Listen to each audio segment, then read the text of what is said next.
I did it. I completely broke tradition. Welcome to mytenniscoaching.com. We are not live today. I am currently live in my coach academy doing a coaches roundtable, but I wanted to stream this video just on my reflections from a recent county team event where I was captain for the Bucks girls team, and how I broke complete tradition.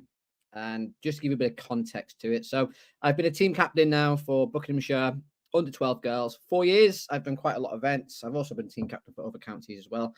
I love team competition. And the previous weekend, yesterday, at the time of recording, I went to Corby. We had the 12 counties event. We played Hereford and Worcestershire. We played Nottinghamshire and we played Bedfordshire. So lovely team event. If you're not too sure how it works, county or state, if you're one of my American friends, or regions, if you're on the continent. So the best players from each group meet up. We play 4 singles matches against the other counties. And it's a great team event in a very cold Corby. I'd love to go to Corby where it's warm. I always tend to go to Corby when it's cold. But it's a 90-minute drive for me. And as I was driving up yesterday, I was really thinking about how I've captained these type of events before, whether it be County Cup, 12 counties, Lionel Cox, these team events. And it normally starts very traditional. So you'd normally start off with a warm-up. So our court time yesterday was 9:15. So we get an hour to warm up before the team meeting, and play starts at 10:30. So we normally get given a court, and we've got 4 players. And the traditional way I've always done it, you warm up, you do the physical warm up, you then hit some in the boxes, you then go hit some down the line, maybe hit some cross courts, a couple of volleys, a couple of serves, some type of points play, and that's it. So just take the player through the motions. And as I was driving up yesterday, and I was thinking about this ecological dynamics approach, and is that the best way to prepare the players? And I was thinking about it, and a couple of things that really stood out when we warm up that way. First of all, why do we do it that way? Because that's the way we've always done it. So again, goes back to that traditional thinking. We're always doing that way. So why am I just doing something that's been passed down for generations when I'm now questioning traditional methods? We're also warming up very cooperatively. So the players are hitting to each other. They're not trying to beat or make things challenging for each other. So it's a little bit fluffy. Not what they'll be doing in 45 minutes, 60 minutes later on. Then half a court. This is a singles event. So singles event, they don't play in half a court. So I'm thinking about perception and action. How can I engage the perception skills straight away in the warm-up? There's no decision making happening. There's no challenge. And yeah, I just sort of, as I was driving up, thinking, I'm going to do something a little bit different. I'm going to set up the warm-up where I put the players under challenge straight away.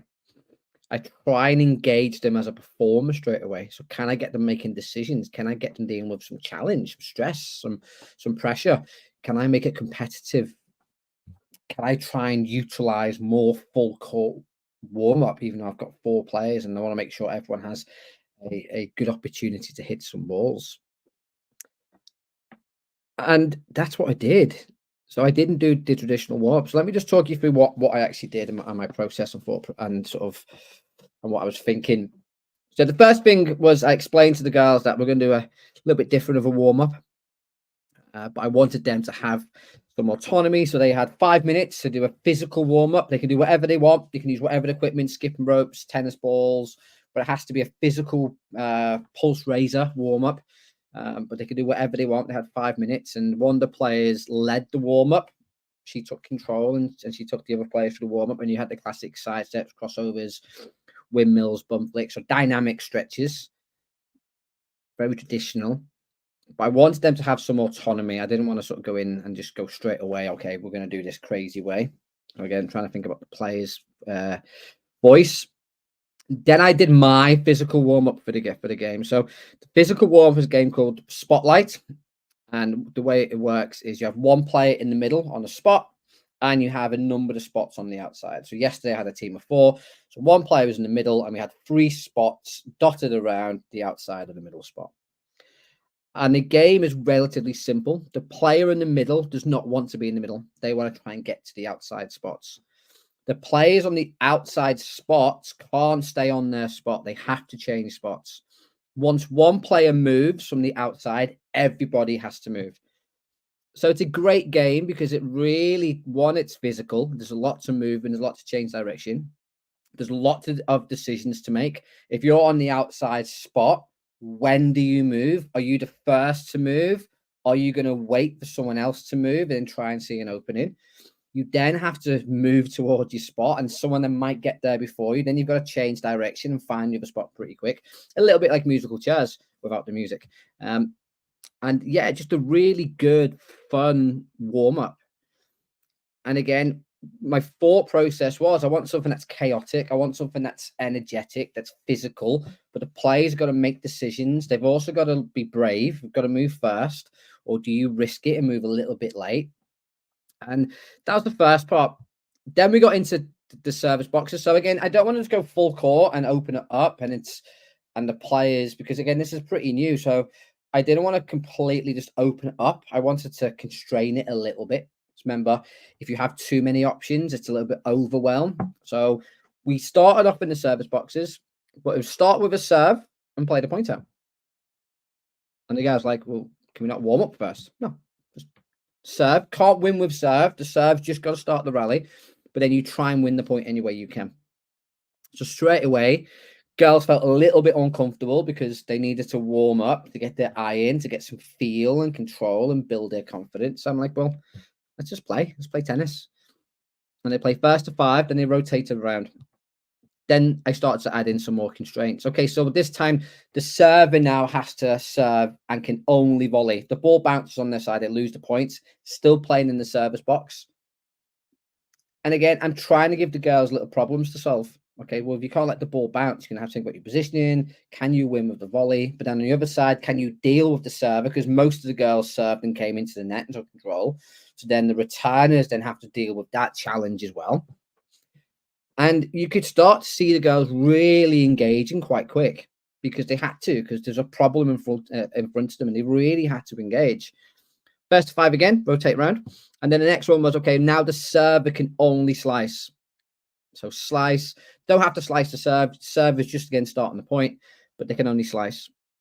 And again, just giving them something different to think about, giving them a different feel, a different problem to solve. And some of the girls like, well, I don't like slice, don't really use slice. Well, that's the challenge you've been set. And that lasted maybe 5-10 minutes, 3 rotations. Everyone had a little go of each other, 3 different rules of game, 3 different challenges to complete. And then we moved back towards the baseline. And this is where we had sort of the most fun. And shout out to Simon Wheatley. I believe this is one of his practices that's come from his recent serve and return workshop that someone brought to my attention this week on my workshop, which is always nice, like cross-pollination, if you will, between myself and Simon. And the way it works is we had 2 players serving, 2 players returning. Well, sorry, 2 players in the serving position, 2 players in the return position. The 2 servers decide between themselves which one is going to serve. The other one is going to be the fake server. And both players go into the service motion, but only one strikes the ball. And they strike the ball cross court, and then they play the point out against that returner. The other 2 players peel off, and then the points played out cross court. The points then played out in the full court. Absolute chaos. The first couple of minutes, it's just mad. Like both servers can't get it in because again, it's a bit weird. It's a bit different. There's a different feel to it. And my thought process is 1, I want to play full court. 2, with that type of game, it really engages the returner to be really switched on and focused because you don't know if you're going to get the ball. So you've got to be really zoned in on your server. And then perception wise, you're looking for different cues or clues on, okay, are they actually going to serve? So I'm trying to engage that perception and action coupling straight away. Then obviously they're playing the point out full court, which is more realistic and it's competitive again. And we played that for maybe 10, 15, pushing maybe 20 minutes. And we added some different values to it as well. So, okay, now you don't have to serve cross court. If you want, you can serve down the line and serve to the other player. Okay, so bring a bit more chaos into it as well. So we started to open it up a little bit. And it was interesting because you've seen the other counties on the courts next to us, and they were doing their traditional warm-up. You've seen a lot of the parents looking at us like, what on earth are they doing? Like, what's going on? You've got one person fake serving, and one of the players throws it up and misses it, hits it head and bounces off. And the girls are giggling and they're laughing and they're having a good time. And then you look down the other court and everyone's dead serious, everyone's really focused. And I'm like, I can't believe I've never done this before. Why have I spent all these years as a captain, and not just a captain, but even taking players to events, and we've gone the traditional warm-up? And I just stood back and I watched the girls' reaction. And yeah, obviously I've got a little bit of bias here because it's my warm-up, but I do believe I like to bring a bit of honesty. Some stuff I do just doesn't work. And I was looking at the girls, they were laughing, they were giggling, they started to relax straight away. But they were really looking engaged because of the environment that we set with the games and the practices that we set up. They had to be engaged. If they weren't engaged, then the activity wouldn't work. And that then lasted for 45 minutes. And then at the end of 45 minutes, okay, you got 15 minutes now. Do whatever you want. 15 minutes, just do whatever you want. I'm gonna go off. I'm gonna get ready for the captain's meeting. You've got 15 minutes, and this is what we're gonna work on today. And I'll come back to sort of our goals or objectives in a minute. But I just left the girls to it, and I just went up to the side, got my notepad out, so I made some notes about various things, what I was going to do for the day. And it was interesting when I watched the girls, they went back to the traditional warm-up. And I was tempted to sort of intervene and ask why. But then I was just no, just let them do it, because I've said you've got autonomy. I don't want to go in there and go, but why are you doing that? Have you thought about doing this? I just wanted to let them have a go. And it'd be interesting when I speak to them next week at county training, and I might ask them then, okay, why did you just go back to hitting down the line? And I think part of it is because that's all they know. That's in their head, how to warm up. And again, they maybe looked at the other courts and they were all hitting down the line and doing that type of stuff. And it was just interesting that they went back to the traditional way of warming up. I'll move my camera a little bit. Sun. Coming through, there we go. You can see my face now a little bit. Almost. It's actually sunny here in England for once.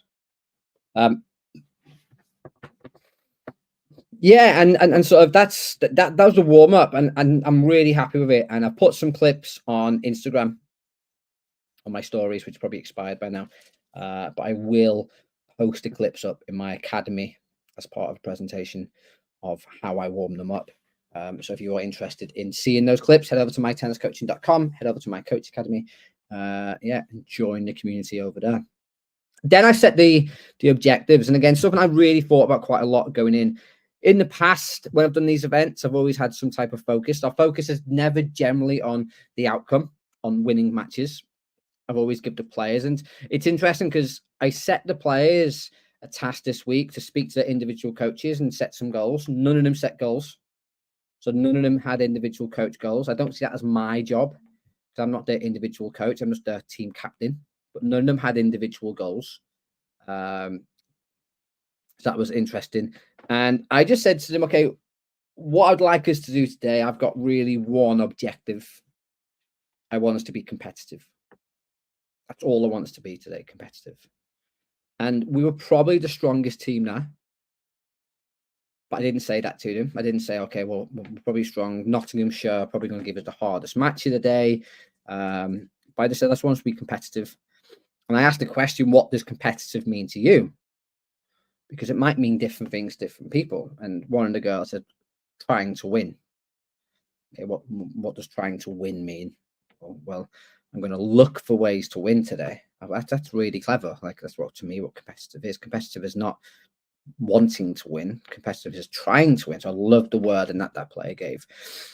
The other player said, okay, just to be brave. So, well, what's that mean? What does be brave mean to you? He said, well, there's quite a lot of people watching today. I think I just got to be calm and just try and sort of be brave when I'm on the court, because there's a lot of people watching, especially in Corby, because if you're on one of the outside courts, that's where all the spectators, all the friends and family and the coaches are generally. So it's quite a lot. It's quite a pressured environment.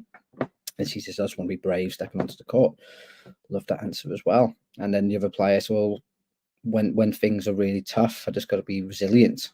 Again, these are words that these players have probably heard coaches use, but what I loved is I got 3 or 4 different answers, and I said, well, that's great.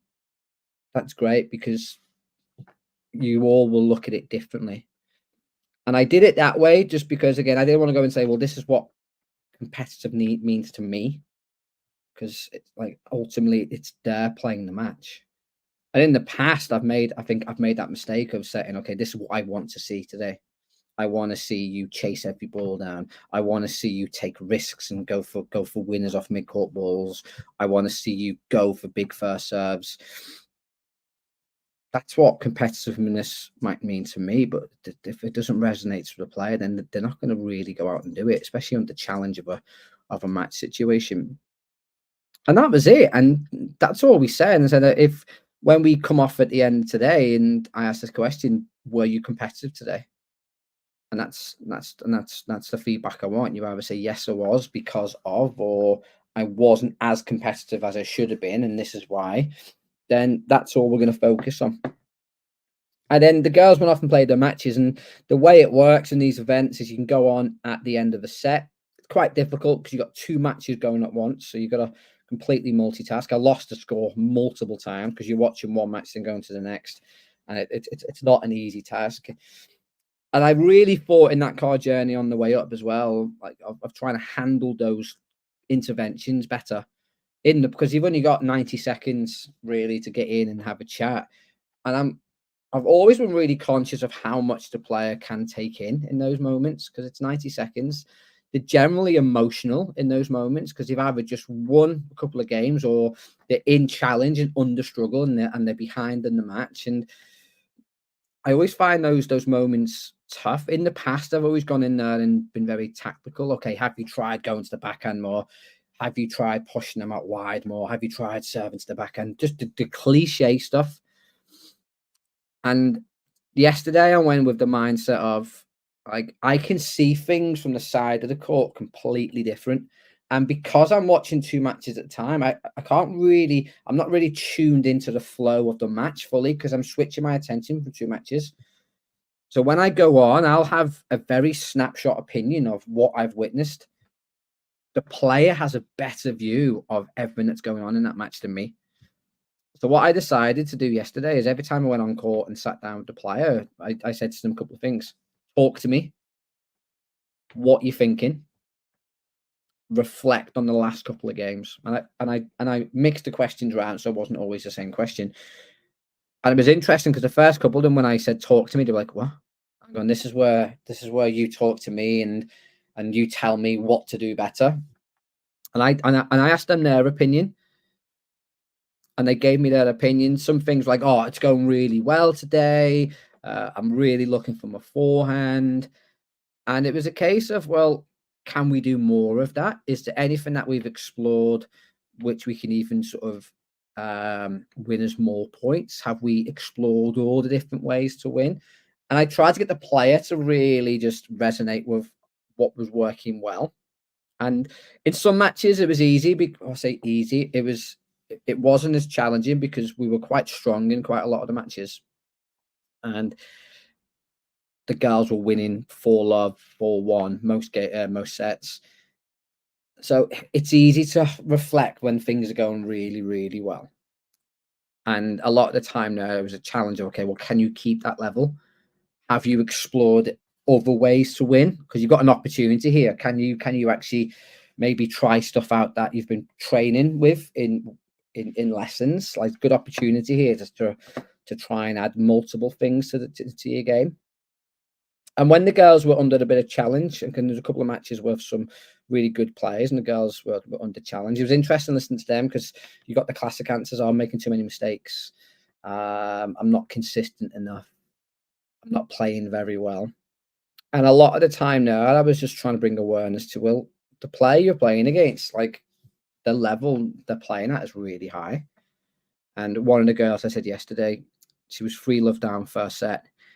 She pulled it back to 3-1, had opportunity to hold serve to make it 3-2, but she ultimately lost the first set 4-1. At the end of the set, I said to her, well, you're playing someone who's ranked top 30 nationally, and my player was ranked 120, so there's about 100 places difference in the rankings. But you almost pulled 2 games back there. And I think at the start, again, going on, I was interested in listening to some of the conversations. Oh, you're playing top 27 in the country. It's going to be a tough match. So straight away, the play is going, oh, that's going to be a tough match, this. And it reminded me a little bit of Rocky 4, where Rocky cuts Ivan Drago, and he's not a machine. He's human. He's a man. Like you can do some damage. And what happened with my player is she won the game. She broke serve. She almost held serve to make it 3-2. And I sort of said to her, like, you had a rattle there at the end of the first set. Like, you can compete here. So let's just go back out in the second set and be really tough to beat. Let's just be really tough to beat. Let's make her win this match. And she did it in the second set. She lost the second set, but she really gave the higher ranked, more experienced player a really tough game. And I walked on and I said to her, and she was very emotional at the end. I said, you should be really proud of yourself there, because you didn't lose that match. You made her win it. You made the more experienced player raise her level to beat you, to put you away. And there's a huge difference between winning a match and losing a match in that case. You didn't lose it. You didn't just throw the towel in. You were horrible to play against. You were horrible to beat. And I think that's a huge compliment to my player. And that was, again, just one of the examples of the conversations I had. And the other example that I'll give is in the very last match. So we're playing Nottinghamshire. We are 2-1 down in the tie. So it's 4 singles. We're 2-1 down in the tie. My player wins the first set comfortably. And at the end of the set, my challenge was, can you keep the level? And the player, yeah, I can again. And to be fair to the other girl raised her level. And my player's level dropped, which happens all the time. Like, you win the first set quite comfortably. Yeah, you think you're going to win the second set in the same manner, but then the other player starts playing well. That makes you a little bit nervous, a bit tight. So my player loses the second set. And towards the end of the second set, the player was making loads of unforced errors because they were really nervous. You could see the momentum shift in the match. And now the other player was on top and they were hitting all the winners, and my player was making a lot of errors. So we sat down before the champions tie break. And I just said to my player, just breathe, because you're so wound up at the moment. Remember what it felt like in that first set when you were playing well and you were relaxed and everything was flowing. The only difference in the second set is you're now sort of holding your breath. You're not really extending through because you're tight and you're tense. All I want you to do in this tie break is go out and just breathe. Touch the ball and breathe out. Just breathe out. Just, no matter what happens, if you come off the court in this tie break and you said to me, you know what, my breathing was better, then I'll be happy. And she wins a tie break 10-1. And Dad comes up to me at the end and goes, what did you say to her? It worked really well, so we'll just tell her to breathe. It's quite important, breathing, because if you don't breathe, you die. And like, it just made me reflect. I'm not saying like that I had a huge effect there, but I think part of my role yesterday was to declutter a lot of stuff and speak positively to the players. And not only just in the change of ends and the on-court stuff, but how I presented myself off the court as well. Normally I'm quite animated. I get quite into it and let's go, come on, let's go. And yesterday I tried to be a bit more reserved, but I was conscious of I didn't want to make it look like I wasn't interested. So there was a couple of claps and good shot, good effort, good try. And I tried to make the players know I was there for them if they needed me. But I just wanted to let them get on with it as well. And I think from the warm-up to the conversations on the court, I believe, again, it was my best performance as a captain. I think I was lucky with 4 players who were quite independent and sort of were quite comfortable making their own choices and their own decisions with a little bit of guidance and support from me. And it was just different.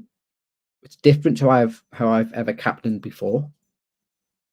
And I think it's easy at times when you're in the heat of the battle of those competitions that you are explicit and you're so focused on trying to win the matches. And yesterday, I wasn't too bothered about winning, because at the end of the day, if they win, it's my ego.